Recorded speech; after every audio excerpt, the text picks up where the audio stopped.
Finalmente siamo ripartiti, è ritornata la MotoGP con un bel weekend a Buriram e dopo i precedenti test abbiamo tante cose di cui parlare, ovviamente non facendo delle conclusioni affrettate dopo un primo weekend di gara sulla stessa pista in cui si erano fatti i test in precedenza, perché ovviamente come era anche prevedibile sono già partiti i primi commenti, ecco Marquez avrà vita facile, il mondiale è già chiuso, non ci saranno rivali. In realtà non è così, ma ne parliamo approfonditamente in questo video. Prima però per ricordarvi ragazzi che ho appena notato che sì, i numeri stanno crescendo su questo canale e vi ringrazio tantissimo, ma il 95% di voi che sta iniziando a guardare i miei video non è iscritto al canale. Quindi per esserci sin dall'inizio iscrivetevi al canale, attivate la campanellina, vi lascio questi piccoli 10 secondi per uscire dalla schermata dello schermo intero del vostro telefono, tablet, quello che sia, andare a cliccare il tasto iscriviti e la campanellina, tanto è gratis, non vi costa nulla, oppure se siete dalla TV col telecomando vi basta fare 2 tocchi semplicissimi. E poi per vedere dei contenuti esclusivi che qui magari non vengono pubblicati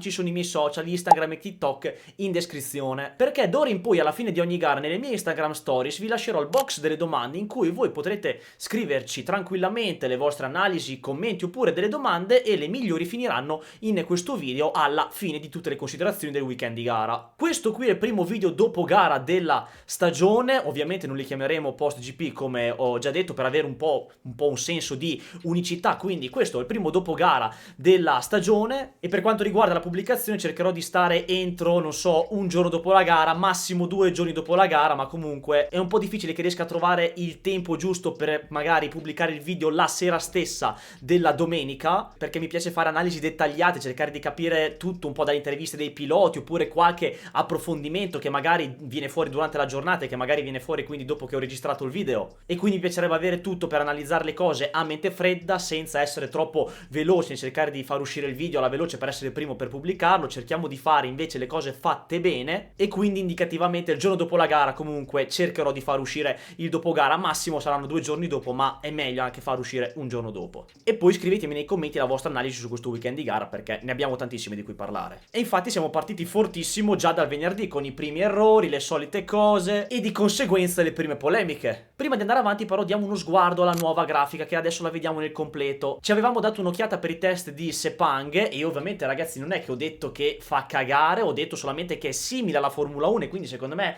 bisognava cercare di avere un po' più un senso di unicità appunto, però comunque non ho mica detto che mi fa cagare, anzi a me piace la nuova grafica, che poi possa essere un po' simile a quella della Formula 1 è un po' vero. Ad esempio quella della Superbike ha il suo fascino, ha il suo perché ed è nettamente diversa da magari quella della Formula 1 o di altri sport. È stata studiata apposta, ovviamente anche questa della MotoGP, però qualche somiglianza c'è, ma non parliamo di questo. Secondo me è carina, ci sta, ha un bello stile. Hanno aggiunto le notifiche tipo la bandiera gialla, il replay o gli under investigation in alto al centro, che sì, come impostazione grafica ricorda sempre un po' la Formula 1, ma anche tutti gli altri sport si trovano in quella posizione. Sarò ripetitivo, ma anche la parte sopra della colonna dei tempi è molto simile a quella della Formula 1 ed è il paragone probabilmente più vicino, però mi piace molto la barra di caricamento del turno di prove, anche quando c'è la bandiera gialla che il tempo lampeggia e viene fuori la striscia per tutta la colonna. Ho qualche appunto però che si basa principalmente sui miei gusti personali. Ad esempio io non sono un grande amante dei font larghi, li preferisco più stretti, mi sembra che sia un po' tutto largo e grosso. Come modifiche io metterei la bandiera a scacchi di fianco al nome del pilota per capire se ha preso bandiera o no alla fine di un turno, e di mettere la P del box quando non è in pista invece di ridurre l'opacità del font, secondo me è più comprensibile. E poi una cosa che richiedo da anni, rimettete le cazzo di grafiche dei numeri dei piloti invece che quelle scritte fatte come se fosse un computer, non si possono vedere. Così fa cagare, rifacciamo un po' come era nel 2017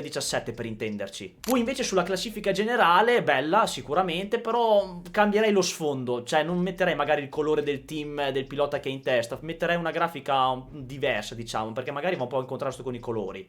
Vai, lo faccio perché voglio far ubriacare di prosecco Carletto. Per quanto io possa stimare Morbidelli come pilota e soprattutto come persona, bisogna dire che c'è sempre in mezzo in queste situazioni di impeding e di rallentamenti, è sempre dietro a pascolare come se si addormentasse a un certo punto. Ne saranno successi più di una decina di casi con lui che rallenta un altro pilota. Guarda caso proprio Bagnaia ha subito questa cosa e bene o male a lui in un weekend di gara, se non è quel fine settimana in cui lui è sempre primo, ingiocabile e martella dove tutto gli fila liscio, gli altri weekend di gara c'è sempre qualcosa che gira storto come se gli mettesse i bastoni fra le ruote. A volte fa fatica, a volte si trova in situazioni di impeding come questa, oppure oppure nel caso della bandiera gialla sulla caduta di Bezzecchi nelle prequalifiche, che è una barzelletta, ragazzi. Come ha spiegato il direttore di gara Mike Webb, Bagnaia non è stato l'unico pilota a vedersi annullare un giro per la bandiera gialla, e che i giri cancellati con la bandiera gialla esposta non vengono cancellati necessariamente perché un pilota attraversa un settore in cui si sia verificata una caduta. Ma non ha senso questa cosa, e infatti Bagnaia ha detto: mi hanno confermato che hanno sbagliato a dar bandiere gialle, c'erano bandiere gialle dalla curva 8 all'ultima curva e senza motivo. Mi è stato confermato anche da loro, ma caso vuole che non si può ridare indietro il giro, nonostante sia stato un errore degli altri. Quindi questa è una cosa abbastanza particolare, al quale sottostarò, se si dice. Esatto. Al media scrum ha poi aggiunto che i commissari hanno sventolato per errore delle bandiere gialle dalla curva 3 alla curva 8 senza nessun motivo, perché non c'era nessun pericolo. Ed è questo il problema, non c'era nessun pericolo. Allora, errare è umano e quindi ci può stare. Anche gli arbitri nel calcio possono sbagliare. E tra l'altro, se siete appassionati di calcio, c'è il canale dedicato solamente a quello, lo trovate qui in alto nelle schede oppure in descrizione per andarvi a iscrivere. Perché comunque i video da questo canale sono permessi anche dal supporto che c'è in quell'altro. Però ragazzi, sbagliare è lecito e va bene tutto, però un errore del genere non si è mai visto, che sia Bagnaia, che sia Raul Fernandez o Brock Parks. Oh, ve lo ricordate? Ma che chiamata esotica questa, eh? Forse in questo caso sarebbe anche giusto ridare il tempo, proprio perché è stato un errore. E Bagnaia ha fatto sapere che anche altri colleghi erano d'accordo nel cercare di fargli ridare il tempo, ma vabbè. Magari Pecco non poteva finire in quella situazione se faceva un time attack appena prima e non tardava. In Moto3 è stata una bellissima gara, come le solite, però c'è comunque una nota storta, anzi un po' di note storte, sono finiti in 15 al traguardo. Ma ho visto gli italiani belli carichi, Lunetta, Nepa, Bertelle e anche Foggia. E riprendiamo un attimo uno spezzone del video del pronostico di tutto il Motomondiale 2025, se ve lo siete perso andatelo a recuperare. Ci sarà sicuramente anche Muñoz a dare le solite carenate nel suo modo di correre che noi sappiamo che non piace molto, ma secondo me anche lui è uno dei candidati che si può giocare il titolo. Ma secondo me la sua stagione sarà una classica alla Muñoz, magari fa qualche podio, vince una gara, poi si stende, crea qualche incidente, quindi una sua classica stagione. Però poi magari mi posso sbagliare, perché comunque se ottiene costanza secondo me è un buon pilota che si può giocare il mondiale, ma deve mettere un po' di cose a posto, soprattutto la testa, ma magari quest'anno potrebbe essere il suo anno. Come non detto, neanche il tempo di far passare 11 giri della prima gara della stagione che Muñoz ha fatto subito un disastro, sbattendo fuori Lunetta, oltretutto tentando il sorpasso in regime di bandiera gialla, quindi la penalità doveva essere ancora il doppio più severa al momento in gara. Pasini in telecronaca ha detto che per chi è più recidivo nel fare queste cose, più uno le combina, è giusto che bisogna essere più severi, soprattutto per i piloti della Moto3, perché arrivano, sono belli carichi, magari non conoscono certe situazioni, certe dinamiche. Ovviamente sbagliano tutti, ci mancherebbe, però più sei recidivo più bisogna cercare di calmare queste situazioni, e Muñoz è uno di questi qui, perché lui da quando comunque è il mondiale che crea questi problemi. Più sei recidivo e più la fai grossa, la penalità deve essere più severa, da, non so, un semplice long lap penalty addirittura saltare un gran premio per squalifica. Vogliamo vedere che se fanno così si calmano i piloti, e infatti dopo la gara della Moto3 è arrivata la segnalazione che Muñoz in Argentina partirà dalla pit lane, ed è giusto così. E la nuova direzione gara con Simon Crawford al comando ha avuto già da lavorare, e vediamo che metodi di giudizio terranno. Tra l'altro ottima la novità che se si va larghi nel long lap toccando il verde all'estremità non si viene penalizzati nuovamente. Non aveva senso, infatti, più vai largo più perdi tempo, anche se magari pizzichi il verde. L'importante è non toccare all'interno, che magari tagli, guadagni un po', però va bene così. Secondo me in questi dopogara parleremo un po' poco della Moto2, perché lo sappiamo che nel corso del tempo è diventata essere la categoria più noiosa, probabilmente con delle gare che sono anche simili alla Formula 1, dove ci sono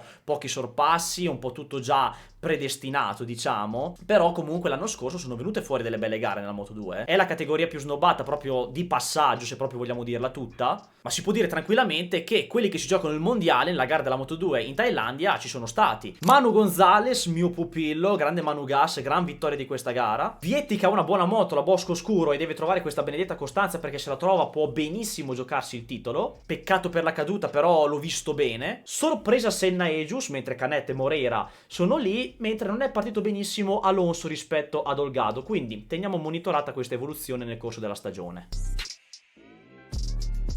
La sprint del sabato è stata, come la maggior parte delle volte, predittiva della domenica, ma anche dal venerdì praticamente era già tutto delineato, con Marc Marquez soprattutto, poi suo fratello e Pecco Bagnaia. L'unica differenza che mi sarei aspettato di vedere da Bagnaia dal sabato alla domenica era che facesse uno step in avanti, nel senso che me lo sarei aspettato in seconda posizione, perché appunto nelle mie storie Instagram avevo anche pronosticato che Marquez avrebbe vinto il Gran Premio, però Pecco avevo pronosticato che avrebbe potuto fare secondo con Alex Marquez terzo. Questo pronostico, come vi ho detto, ve l'ho messo nell'Instagram Stories, quindi ve lo ripeto ancora, andatevi a seguirmi sui social per vedere questi tipi di contenuti. Dato che Bagnaia all'anteriore nella sprint aveva una dura, che si è rivelata poi non la scelta giusta perché era meglio la soffice all'anteriore come hanno fatto gli altri, con una gomma diversa mi sarei aspettato un piccolo step che non c'è stato. Ha spiegato che Alex Marquez sul passo era più lento di lui, ma in alcuni punti era più veloce. I fratelli Marquez hanno confermato quanto fatto vedere nei test, insomma, un tracciato che ha permesso di esprimere ad entrambi il massimo del potenziale senza avere particolari rivali. Infatti Bagnaia, escludendo comunque il passaggio dal Q1 perché comunque è stata una circostanza, perché era benissimo da prima fila sul giro secco e l'abbiamo visto, dal punto di vista del passo ha avuto qualcosina in meno, ma era comunque lì. Ma non c'è stata storia sin dal venerdì. Marc Marquez ha preso, dominato e si vedeva subito che aveva una marcia in più. E ha ragione Bagnaia a dire che era come essere al cinema, perché comunque Marquez si vede che ha giocato tranquillamente in questa gara. Non è la prima volta che Marquez aspetta alla fine per poi attaccare ed andarsene, poi in questo caso aveva il problemino della pressione della gomma anteriore, quindi c'è stato anche un motivo per cui si è attaccato al fratello. Ma sapevamo tutti come sarebbe andata a finire, ha voluto giocare e si è visto. È stato un po' il remake di Buriram 2019 quando ha attaccato Quartararo alla fine, ma che comunque si sapeva che ne aveva assolutamente di più. Ha voluto fare un po' di show, è rimasto dietro per far scaldare la gomma davanti, ma c'era comunque anche un gran caldo in generale, perché da quello che comunque si legge tutti i piloti hanno lamentato il fatto che praticamente si stavano bruciando nel vero senso della parola, perché c'era un caldo pazzesco. Alex Marquez, come vi ho detto nel video del pronostico, non guardando questo Gran Premio, può essere la sorpresa della stagione e può fare un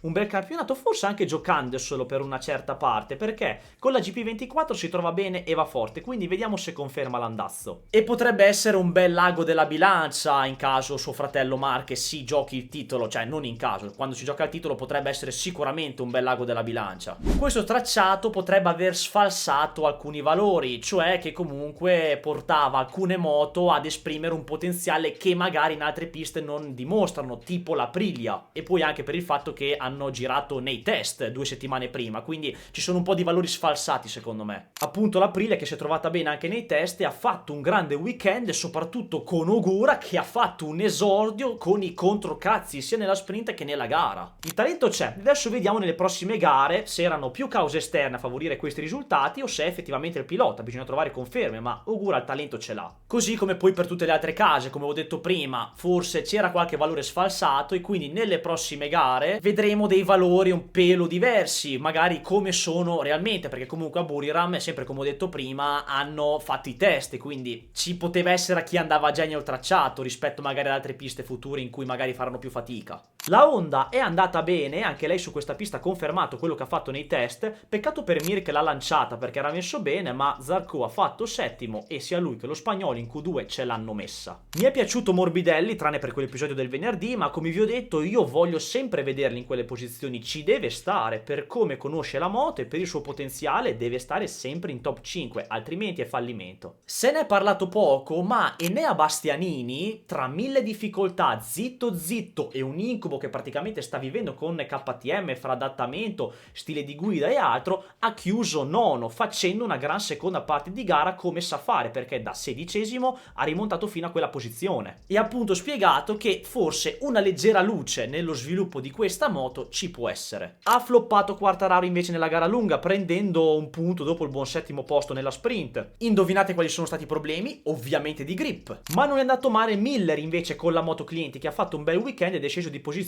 perché gli si è sganciato una parte della carena, quindi ha avuto un problema tecnico. Mentre Acosta mi sembra di vederlo in quella situazione di Quartararo in Yamaha, cioè che guida sopra i problemi e deve portare al limite questa KTM per cercare di ottenere un risultato, e questo portare al limite si tramuta in in una caduta e parla soprattutto di un eccessivo degrado inspiegabile della gomma posteriore. Però KTM potrebbe averla una soluzione in casa e si chiama appunto Enea Bastianini, un pilota che sa gestire molto bene la gomma posteriore, ce lo conferma sempre la sua seconda metà di gara, e quindi vediamo se KTM potrebbe ascoltare queste sue direttive tecniche. Acosta lo vedo comunque in top 3 perché con il suo talento può portare una moto inferiore alle top come KTM a lottare là davanti. Però l'ho visto un po' scorbutico, forse un po' confusionario nel cercare di trovare la quadra, anche magari con uno stile di guida un po' cambiato. Mentre invece, come ci si auspicava, sono già saltati fuori tutti i primi commenti, ecco il mondiale chiuso, Marquez avrà vita facile, è tornato, beh che è tornato quello lì sicuramente. Allora, non c'è da parlare di mondiale finito per una gara fatta dove sono stati fatti i test in precedenza, scusatemi per il gioco di parole, in cui Marquez ha dominato e Bagnaia è stato appena sottotono. La situazione è questa, è semplicemente un 50 e un 50. Ci saranno piste in cui Bagnaia sarà messo meglio di Marquez e altre piste in cui Marquez farà meglio di Bagnaia. L'unica cosa che penso è che difficilmente Marquez scenderà dalla top 3 e dalla top 4. Quindi Bagnaia ha le carte in regola chiaramente per vincere, ma deve stare sempre lì anche lui e non fare quei soliti errori del 2024, ormai la narrazione la sappiamo, e cercare di entrare in Q2 subito e non sprecare una gomma passando dal Q1, e cercare di prevedere anche magari quelle situazioni strane, non stando in mezzo ai casini che possono compromettergli una qualifica o una gara o altro. Non deve sbagliare una virgola contro Marquez, deve essere sempre al 110%. E adesso passiamo alle vostre considerazioni che mi avete lasciato nel box delle domande a fine gara. Vi ricordo, seguitemi così alla fine di ogni gara voi potete scrivere le vostre analisi e considerazioni, e le migliori le butto in questo video dopo gara. Lapo-Pacini77 chiede: secondo te Martin sarebbe finito sul podio? Allora,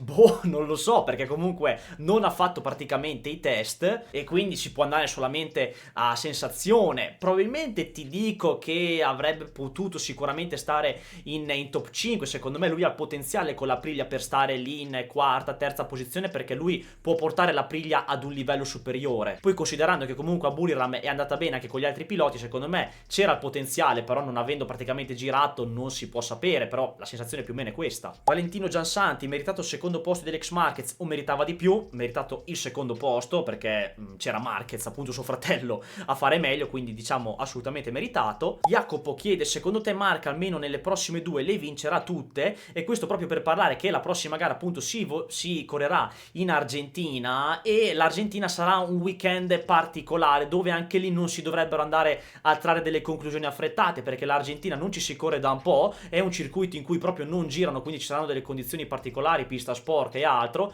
quindi prepariamoci ad un bel weekend anomalo. Però comunque secondo me sia c'è già il tema sulle prossime due gare che sono Argentina e Austin, dove Marquez è praticamente il favorito, quindi sicuramente è il favorito. Che le vincerà, boh, si può vincerle, però non ho la sfera di cristallo, però potrebbe. Simone: la Honda ha messo veramente a posto il suo cancello? È stata la follia e incertezza della prima gara? Non ha messo a posto sicuramente la moto, perché i piloti riportano che appunto è il motore il talone d'Achille di questa moto, quindi su quel lato lì fanno ancora molta fatica. Però comunque nei test sia a Sepang che a Buriram hanno messo in scena un buonissimo time attack, e l'hanno anche confermato in questo weekend di gara, quindi aspettiamo a dare questi giudizi nel corso della stagione in altre piste, vedremo effettivamente la Honda come è messa, però comunque sul giro secco ci sono. Thomas: quanto ci metterà Enea a cucirci addosso questa KTM? Non lo so, però da quello che ha detto comunque a fine gara ha avuto dei piccoli miglioramenti, quindi come vi ho detto anche nel video del pronostico sarà una stagione sempre in crescendo per Enea, quindi secondo me nei primi 10